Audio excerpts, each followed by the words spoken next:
All right, welcome everyone. We're Semblance of Sanity. I'm Caleb. I'm Jacob. And we're here for Noragami, Season 2, Episode 5. All right, well... Are you going to be okay? I think now we can just take Yukine's name from the notes list and put him down with the other dead characters. No. It's... No. It was nice to have full Yukine, denial. but, Full denial. You will be missed. No. Yeah. No. Definitely not. If you do come back, though, as, like, twin blades, that would be really cool. But... This is like as far as ways to make it seem like a character could have died or would have died or has died. This is about as extreme as I can think of, and yet because it's spiritual stuff, theoretically, what you gotta believe, man. Yeah. Like shattered. Cut in half. Right. That's This boy is best boy, and he must be protected in whatever probable weakened state he's gonna be in. Sure. Some, like pieces of him or whatever. He's not human, anymore. That's true. He's a regalia. There's probably rules and ways for restoring one that's broken in combat or something like that. Mm-hmm. They're gods, man. They're gods. They can figure something out. Gods. Yeah. Yeah. Oh this boy, is bad, though. Shit has really hit the fan. Either way, they're about to do an ablution, basically, potentially on, Yato. Well, they use that to trap him, basically. Right. But But what will happen? You've got to stop this. Because you've got to stop this. Because let's look at it as if he's alive. If Yukine is not, dead, if he's alive, then this could be something where it will seriously sting one or the other, or this is something that's going to lead to that. Or, even worse, we're going to get some serious, like, growths happening on all of Bishamon's regalia. Well, because this is happening in the middle of their freaking courtyard right now. Yeah, but maybe after this, then Bishamon will be like, we're even? Not really? Yeah, good one. Yeah. So no, this is horrible. Kazuma, Hiyori, y'all need to move. Get this stuff going. Somehow. Get out of that space where you're trapped. Mm-hmm. Yeah. But y'all, without further ado, let's get into it. All right, everyone, now be sure to go check out the reaction portion of the video in the description below, then come back here for the discussion.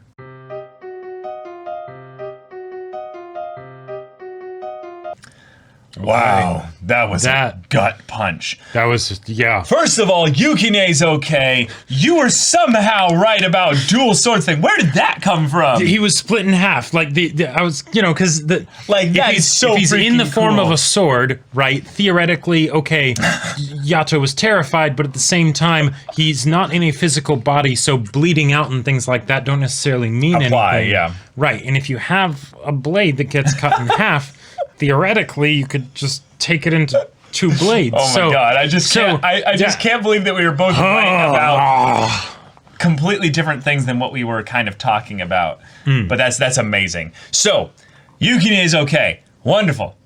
Hiyori's okay, wonderful. Kazuma's dead, y'all. Kazuma's dead. And Kazuma was one of my favorite characters. And I believe all of Bishamon's arsenal are dead. Yeah. Other than Kuraha. Kuraha, I think, actually is dead. I think once he came up there as a lion, he dropped. And that was him basically finally giving out. Because they're all shown... Oh, no. He does say "milady." Yeah. And then when she calls everyone... Yeah, now, they aren't necessarily all dead. They could be recoverable. They need to be, who knows, possibly they need to be like, Yeah, she did say Karu. Or, sorry, Kura. Kura, right. That's his base name. But regardless, Kazuma is dead. A whole shit ton of Bishamon's regalia are dead. 95% of her regalia. Yeah. There's the two that were hidden. So they're probably okay right now. Right. But a whole lot of them are dead. And this episode and the emotional conflict of this episode is one that absolutely packs a wallop. Seriously. And at the same time, there's a part of it that feels like a happy ending. Oh. And Oh, that's a beautiful way to put it. But it's twisted. But it's so at true. what cost, right? That's the thing.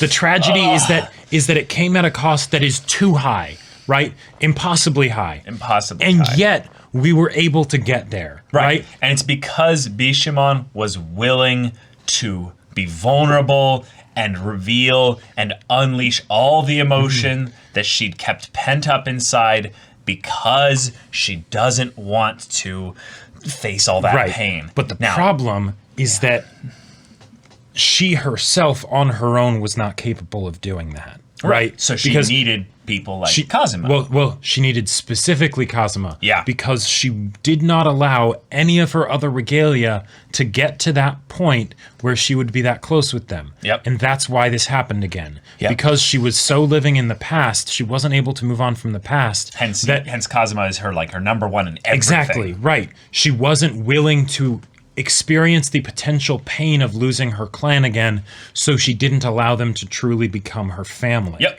As a result, she lost them. Everything happened. It's a beautifully Greek tragedy, Yep. like the fatal flaw of the hero and everything. Yep. And then with Kazuma, I love it because Kazuma's got even better this episode. How did he go from like he in this episode, he surpassed Yukine in my mind as best boy. Like, Yukine is best boy. But Kazuma jumped up to that triple S tier, like, with him. Like, oh my god. When Kazuma died, I was sad, but I couldn't get super sad, and here's why. Because I knew that Kazuma was the kind of person who would do this, and would do that with a smile on his face. Yep. He would happily do that. Happily. Yep. In some cases, maybe it felt like a... This is some ways the result of his development. Well, yeah, and a relief that he could communicate in no uncertain terms. One, just how much he cares about Vina. Two, tell her what she needed to hear, help her get to that place where she can actually move on. Because he would have happily done that way back when it happened, but he realized how much she was not in a place where she could handle that, right? It's complicated. Because I just wanted to bring up this fact of why I think he's like one of the best characters in this show, because all the characters in this show are like A or S tier, like wonderful characters, but Kazuma is like up there in the breaks the rules category because he had the complicated aspect of being scared of Bishamon's wrath and also just losing her. But he had also the selfish aspect of him finally getting to be so useful, so helpful for Bishamon that she needs him. She's leaning on him. And she is being vulnerable with him. Yep. So why would he jeopardize that? Exactly. For the purpose of telling her the truth. So then the guilt builds and it builds and it builds. And it wasn't literally until this moment where everything is gone. It's the apocalypse for his clan again. And he doesn't tell her. He jumps in front of Kazuma. I'm sorry, Yato. Kazuma jumps in front of Yato, which is in some ways him saying, here's my punishment. Right. Yep. He's our savior. But I can't bear the burden of telling you while I'm alive. Yep. Because yes, he is a coward. Right. But it's so much more than that. But this coward cares that much. This coward did all of this. I love it because it would be so easy for Kazuma as a character to be just sort of the perfect character. I am the manager person that knows how to do the managing thing perfectly. I fully understand Bishamon like no one else does, and et cetera, et cetera. Yeah, we've seen that trope a million times. Right. Yeah. But the fact that there's that weakness, right? Because then the decision to do this, it's something where he's basically saying, okay, even if it's in an imperfect way where I have to, this is the only way I can bring myself fully to do it. Because okay, Bishamon needed to have time to get to the place where she would actually be able to handle learning the truth and coming to terms with everything that happened back then, right? But she had centuries, dude. There was plenty of time where it could have been addressed, and it wasn't. because Bishamon was scared, because Kazuma was scared, and not to just say scared, there were a whole lot of other emotions, trauma and everything surrounding that. So neither of them was going to do it for the other person without impetus. Yeah. And who's going to be that impetus? It has to be one of them. Well, so nothing will happen. So in some ways, so good. As what Kugaha did, as awful as everything that he did was, and Kugaha was going to happen. But it was inevitable. Kugaha was inevitable. He was going to happen. Right. And as a result of that, Bishamon will finally be free. Wow. Or at least she finally has the chance to be free. But she might be dead in the next episode. Who knows? But I think she's going to be okay, given the fact that she's faced this and everything. And unfortunately, she ended up needing to learn the lesson the very hard way again. And she's alone now. I mean, like you said, Kudaha might be alive. There are the two regalia that were hidden in they might be okay. But then she can actually be vulnerable about everything that happened and be like, okay, I'm not okay. I don't have it all together, all that. And then she can actually move on. And she can then lean on members of her family that she's never leaned on before. And imagine what it's gonna feel like for them. Your mother essentially comes up to you and goes, I need you so much right now. Oh my God. It will be wonderful and beautiful and real. Amazing. Too real. Okay, Kugaha, you're you sick bastard. You're a genius, though. You're a sick genius. The idea of being like, once this happens, they're gonna corral all the regalia into a place to keep them safe, and then borderline them off from her. That's smart. Problem for them is that I got Aiha outside the borderline, so you can't stop the spread here. But if you do contain everyone there, all the combat people will be with Bishamon. Away from the regalia that I will then slaughter, Red Wedding style, full on, just piecemeal, carve them up with my masked one phantom upgraded thing from Nora or whatever. What the hell? And the idea that it can do that, hey, sure, that's fine. Nora is creepy and powerful, and this is something... whatever those masks might be something even beyond Nora. Right, and this is something that Kugaha has been planning for a very long time, so him having the workaround for when they do the predictable thing, of course. Of course, right? That's why Kugaha, as not him specifically, but just what he represents, was even able to happen in the first place. Because it got stale, right? It wasn't dynamic. Things weren't exchanged, So, it's really, really fascinating to look at this episode from the dynamic of just a family and what are the kind of things that tear families apart. And really, really, it always boils down. Every relationship problem, in my opinion, I'd say that there's some element of this. It doesn't necessarily have to be the primary thing, but it boils down to a communication failure. Some type of failure of communication. This one, though, and I gotta say, this is something that is just, I cannot applaud the backstory enough for this, but with the way it's set up with the world and the way that whole thing works, I 100% buy the reasons why Kazuma and Bishamon ended up this way. Given that backstory and given all the stuff we've had prior to the backstory to understand how the world works. And this was perfectly set up. And I feel like this is something that, since we started this show, I feel like we've done a pretty good job of appreciating, but it still somehow blows me away. That Noragami as a show takes the world mechanics and links them so closely to real life kinds of things that don't have this kind of flair for the dramatic. So it's right. What you're saying. Sorry. Go ahead. So like the whole idea of blight, that could just be emotional baggage, hurt, whatever, all that kind of stuff, gunk that we carry around with us that we don't want to share with people because, yes, it can hurt them, right? But it can also hurt them through us if we don't let it get out into the light. But of course, you don't want to do that with anybody because that's a very vulnerable thing. It's a vulnerable place to be in.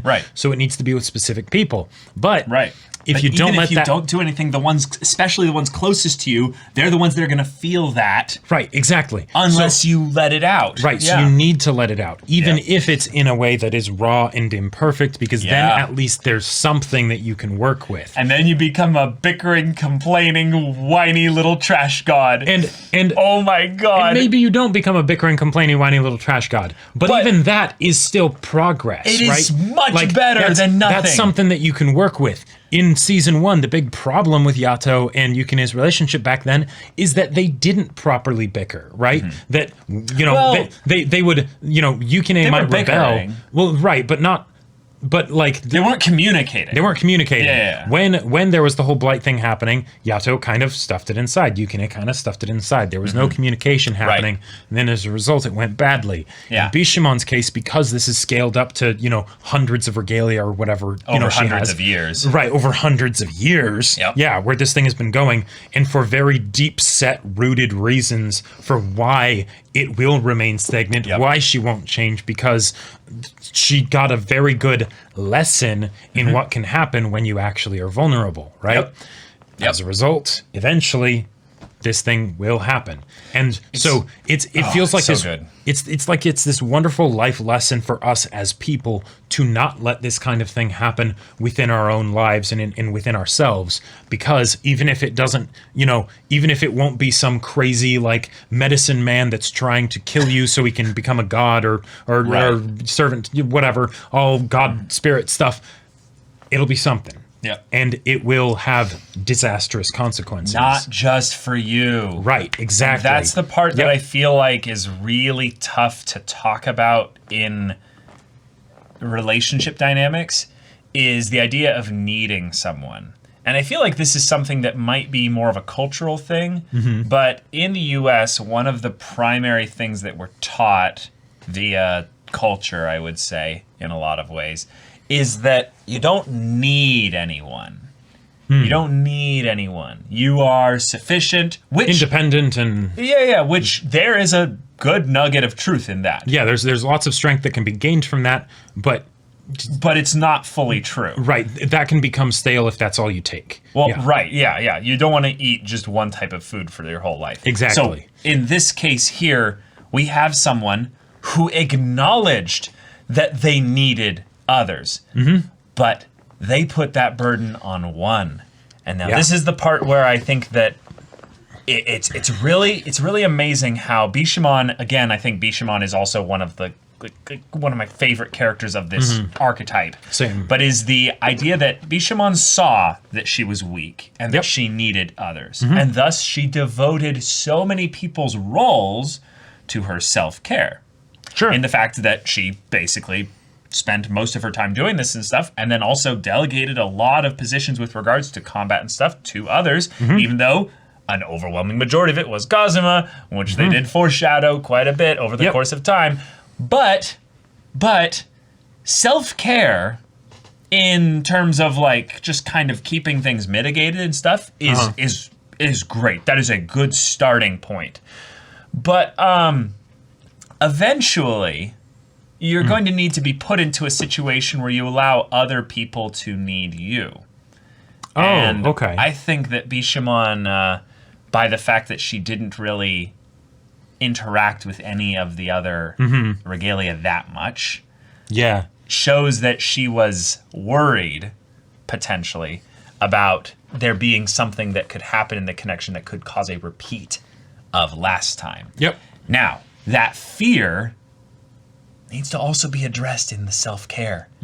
Note, nothing of what she did in that addressed the past. Because what she was really after was not actually healing herself. It was to get strong enough. It was to get strong enough so that to deal with Yato. Because it's the whole thing of, okay, I can externalize all of my pain and everything because that's the person that did it. Right. Okay. And it's really powerful at times to put a goalpost, a thing out there in your environment that you go, as long as I can focus on this, I can maintain a semblance of sanity, if you will, internally. However, every once in a while, and I recommend this to everyone, spend a little bit of time introspecting and go over things in your past that you're holding, anything you're holding really tight to, kind of attack it and give it a little bit of an observation, little roundabout, and then go, why am I holding on to that so much? Right. Talk about it. Let it out with Go to the someone places that you you care don't about. want to go. Yeah. And if you find a whole lot of other stuff dredging up with it, it might be good to talk to someone. Sure. Not necessarily a professional, but maybe a professional too. Like, and be like, hey, I need to process this. There is so much that can be gained by processing these types of things, even if you don't feel like you need to, because once it comes out and it's here in Then your you can hands, deal with it. You can do so much with it, yeah. Yeah, because feelings are... Or you know whether or not you can do anything about it. You'll be able to be like, oh, I can't do anything about this. I need help. Right. And you can then you be can like, get I help. need you. I need help. Yeah. Yep. Because feelings are really fickle things. And so Bishamon having, say, Yato as a goal, right? That's helpful, right? Yeah. Because, with whatever turbulent stuff is going on the inside, she can use that as an anchor of sorts, right? I love how Kazuma mentioned that. He's like, I didn't want to take that from you. Of course not. Why I would thought he? you would fall apart and just die. And that's something where who knows? Maybe she would have, right? Maybe she would have. Maybe but she we wouldn't can't- have. We can't know now. We can't know. Yeah. And Kazuma, because he's not a perfect person, Yeah. he was not able to really make, he didn't have anyone else to talk to about this. Exactly. He kept it inside too. Right. And that's why when you depend on people and stuff, and you're vulnerable with people, you don't want it to be just one person. Right. Because that person is also an imperfect just a person. Just a person. And they won't be able to be there for you all the time, right? If you have them as your single point of failure, well, guess what? It's just a matter of time, but eventually they will fail you. Yep. Because how many times do you fail yourself? Exactly. Like, right. just do the math. Mm-hmm. Is it once a day or is it once a week? Or once every 5 minutes. Or once every 5 minutes. You don't know, right? But in that regard, just think about how hard it must be then to put all your pressure and needs and everything in one person. And this is one of the reasons why I absolutely love the way this got resolved. Yes. Because it was something where, one, by sacrificing himself in that way, that was kind of the I'm using this to draw a point, a picture. to make a point, but this is not the actual word that I think is accurate in any way. Okay, but cool. Even though it was the coward's way out, right? Oh, I see what you're saying. It's communicating to Bishamon that I'm sorry, I can't tell this to you and also be here because whatever reasons, and there's a bunch of external things so that he did need to step in and save Yato, right? It was also the hero basically stepping in and dying so that so that she might live. Yep, It was also the heroic sacrifice of bravery and courage in all the typical ways as well. Right. But you're right in that it was in that small facet also the coward's way out. Yeah. But then also from Bishamon's perspective, now she is so by him being able to communicate that's why I see it as being kind of a happy ending for Kazuma, right? Jeez. Even though it's the screwed bittersweet, and how much sweet do you have for the bitter, right? There's the cost is way too high, but their we finally bodies got are there. strewn about, are strewn everywhere, right? This is the worst timeline, but something good was able to come out of it, and in a similar way, Bishamon was finally, even though it was too late, and and all these other things, right? Yeah. Well. Too late for her regalia, not too late for her. Right. She was able to address this, face the fears and the pain from her past. And when she did, it all just came gushing out. And the fact that she was able to cry about it, that means that it didn't destroy her. Yeah. Right? So she's a strong badass. She is a strong badass mofo. Which is crazy. Because if it had, it would have been something completely different, right? Yeah, but what happens when a god turns into a phantom? Yeah, exactly. We still might find out, Jacob. Yeah. We don't know that she's going to be okay. She is not out of the... I think she's going to be okay. I wouldn't have been surprised, even though within the world rules mechanics and stuff, it wouldn't have made sense if the blight had just started disappearing at that point. But I wouldn't have been surprised if it was. Because I feel like the ablution is something to force the dealing with the thing to happen, right? But I feel like there's nothing to say that other than just world mechanics of that's just not how it works. The blight truly does take on a life of its own. That you couldn't have someone reconcile it within themselves. Well, not on their own, but without the evolution. Yeah, I don't know. We'll see. We'll see. I feel like this moment with Kazuma might have snapped her out of it, but there are some regalia still alive. So that's in some ways still a threat, if you will, for Bishamon. Will Iha survive this? Like she might have just, she might have just blighted and turned into a phantom or died or whatever. Who knows, right? There's however many regalia of hers that are still alive, Bishamon's, and then there's the fact that Kugaha is still out there. So, well, he's literally right there. Yato turned around and was like, the one that did this, because he was like, I'm going to go observe her final moments. Oh, that's it was his kind of thing of like, I will gloat over my victory. I need to savor this.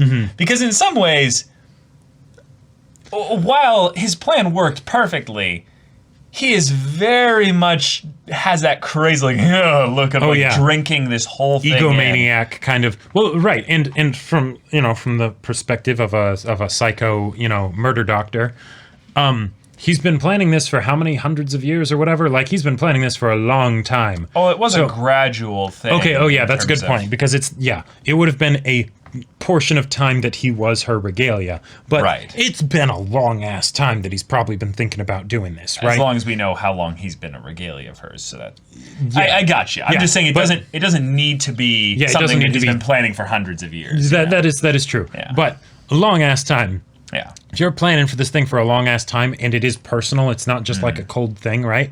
Then you would want to see the results of your handiwork, right? Yeah. You would want to see it to know, yes, it was yes, stroke my own ego, because and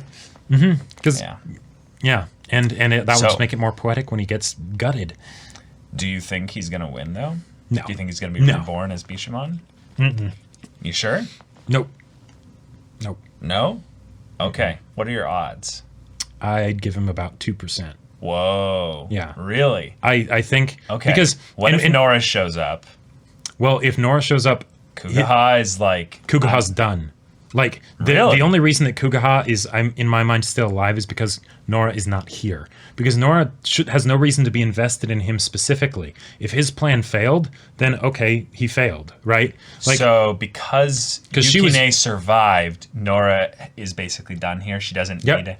Yep. Because in fact, she might be pissed because it's shit, now he's an Imperial Regalia or whatever that means. Right. But that was something that was kind of a fluke. Like there was no way she could have known that would have happened. Oh, definitely. So if anything, she would have no reason to. The plan probably didn't end up with Yukine dying. But she wouldn't have any logical reason to blame Kugaha for that. But Kugaha is to Nora, in my mind, what Iha is to Kugaha, right? Oh, sure. So sure. I gotcha. Yeah. That tracks. It's like Loki in Avengers 1. Yeah, and Kugaha shouldn't be a threat to Yato with his newly ascended regalia. Yeah. No, Kugaha is finished. All right. I will give him an 8% chance because I think what's very likely going to happen is that Yato will have to fight Phantom Bishamon. I don't think he will. I don't think he will either. I don't think he will. But that is my way. He already did in my mind. That was basically her. And that's one of the things that I love about this from just the narrative and the poetry of it is that this was essentially an ablution. Kinda. Like she was, kind of walled off, sort of, thematically. Actually, there were 3 regalia there, technically, if we're counting Kugaha. and she was made to be alone. Right? Yeah. She was sending all her other regalia away. She was pulling some of her fighting regalia to her, which was killing them, making her be more and more alone, right? Yeah. So that she could come to terms with her own the consequences of her own actions. Because Kugaha started this, but Bishamon was finishing it, right? And that's what she needed to deal with. It's not just the trauma of what happened back then, but it's the person that she's allowed it to turn herself into without even realizing that she was becoming that person. And in some ways, Kazuma was sort of enabling that, right? Without even realizing it. Like, because there was this thing that was happening. No one really knew what anyone was doing, and they were just trying to make the best out of it that they could. What did you think about the whole idea of Kazuma transforming? Oh, Because remember, he was a nail back then. Now he was the little flower, right. The earring there. I like it. I really like it. I want to try and theorize about what the symbology of it means, of a nail to a flower and all of that stuff, but I feel like I would just be, I wouldn't know what I was talking about. Well, they talked about it a little bit in the episode.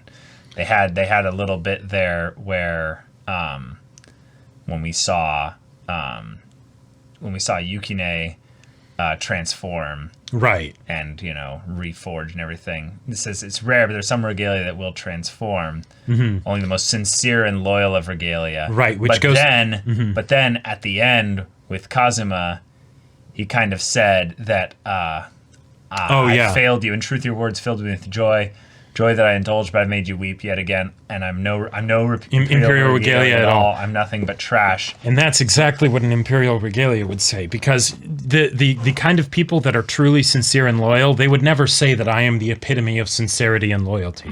That's right? true. That's true. Because again, they would freely admit their failings. Exactly. Right. Yeah. And that's nothing back. That's what makes them, because that's sincerity right there. Yeah. Right? Not trying to hide it. Right, but the thing that I thought was really kind of special about this was that he transformed into an imperial regalia a long time ago. Yes. Like, at some point after the clan, was wiped out, but a while before the show started. Which leads me to think on some level that the recognition of all this time that he had spent basically dutifully being by her side, but not actually really doing the thing that he needed to do, was thrown back in his face a little bit by him transforming. It was as if his own loyalty was something that was another element of guilt for him, where he was like, no, I've never been in an imperial regalia. I don't deserve to be given that kind of element of loyalty there. I should have saved you way back when. I could have stopped all of this at the expense of my own probable relationship with you and connection with you and all that joy that we spent together. But in the end, it's not about the results of your actions. It's about the results of your actions are very important. Oh, they are. They are very, very important. Yeah. But in this situation, he was worrying about the results of his actions, and it caused some harm. Right. Some fairly serious harm in some cases. Yep. But it was so utterly sincere even back then when I would think there would be the most doubt about it. Sure. Right? Because since they've been together for a very, very, very long time, right? I wouldn't have been surprised if in a show like this, if they wanted to bring up the idea that an imperial regalia could have started, the most loyal and sincere and all that stuff, but they're still living, thinking creatures. They don't necessarily have to stay that way. And then would they downgrade forever? Right. Would they stop being an imperial regalia? They de-transform or something? I don't know. But the idea that it happened way back then, right? We don't know when, how far back exactly. Right. But that was a thing that did happen, with all of this still being something that was torturing him on the inside. Yeah.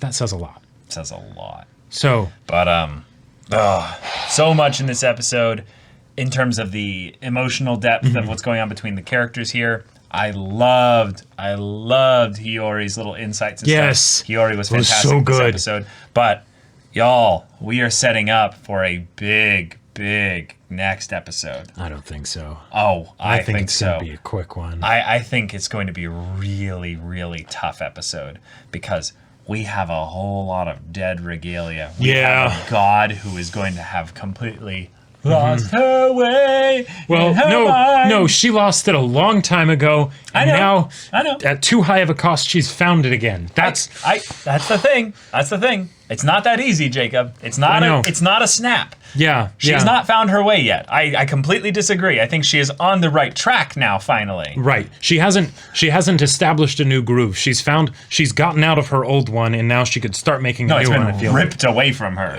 Sure. Yeah. Yes, that's a much better way of saying it. It's been cut to pieces. It's been bled and shattered and broken and Well, gutted right in front of her. if you want to think about it from the standpoint of like the hero's journey, she's now started again.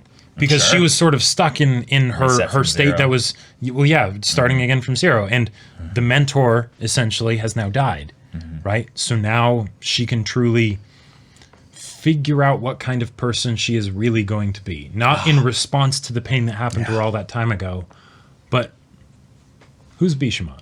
Yeah. So, Who's and yeah, exactly. And the thing you were saying about Hiyori, yeah, I love that so much. Like Hiyori as a character, she could have so easily been just sort of like the Yato-kun kind of like, kind of character, but the level of like emotion that she brings to the table in this show is just, it's so good. Yeah. And then Yato Yeah. having to be the villain that they need, but they don't necessarily deserve. And when he like thought of Nora in that moment and he's like, we need to kill her. Oh boy. Wow. All right, but y'all, this is a great episode. Thank you so much for watching the reaction and discussion. If you want to see the next episode's reaction and discussion right now, though, go check out the link in the description below for our Patreon. You can get on early access there. You can watch full-length timer reactions there, and all this comes with Discord access, so you can chat with us and the community there about this show, about anime in general. And be sure to check out our Twitch channel. Yes, so we have a Twitch channel. We stream from Monday through Friday at 3 p.m. Pacific time for each of those days. Mondays we do podcasts. Tuesdays we do One Piece dramatic manga readings. Indeed. And then Wednesdays and Fridays Caleb does gaming. Right, I'm playing Hades right now. And then on Thursdays I do gaming, which is Persona 4 Golden at the moment. Yeah, so if any of that interests you, we'll see you there. But until then, we're Semblance of Sanity. I'm Caleb, I'm Jacob. and we'll see you all next time.